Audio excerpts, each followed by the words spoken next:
खबर शामिल करते हैं सियालकोट से, जहां हमारे ब्यूरो चीफ महर मुस्तफ़ा की रिपोर्ट के मुताबिक Marie Gold flower association group Sialkot के दफ्तर में औरतों की तकसीम के लिए तकरीब का इनेकाद किया गया, जिसमें एसोसिएशन के मेंबरान ने शिरकत की। एसोसिएशन की जानिब से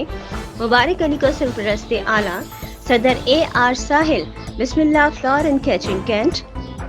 सीनियर नायब सदर कैंट सेठ इमरान, सीनियर नायब सदर आलम चौक मलिक अब्बास, सीनियर नायब सदर इमाम साहब Shahid Iqbal, general secretary Mehar Mustafa, finance secretary Hafiz Sadbar, इत्तलात और नशरियात महर बशारत के अहदे सौंपे गए।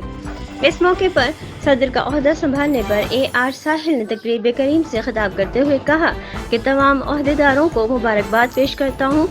और खुश हूँ कि एसोसिएशन और दीगर साथियों ने इस ओहदे के काबिल समझा। इंशाअल्लाह अपनी जिम्मेदारी ऐसे तरीके से सरअंजाम दूंगा और तमाम साथियों के लिए भी दुआ गो हूँ कि तमाम ओहदेदारों ने अपने ओहदे के फ़राइज़ एहसन तरीके से सरअंजाम दिए।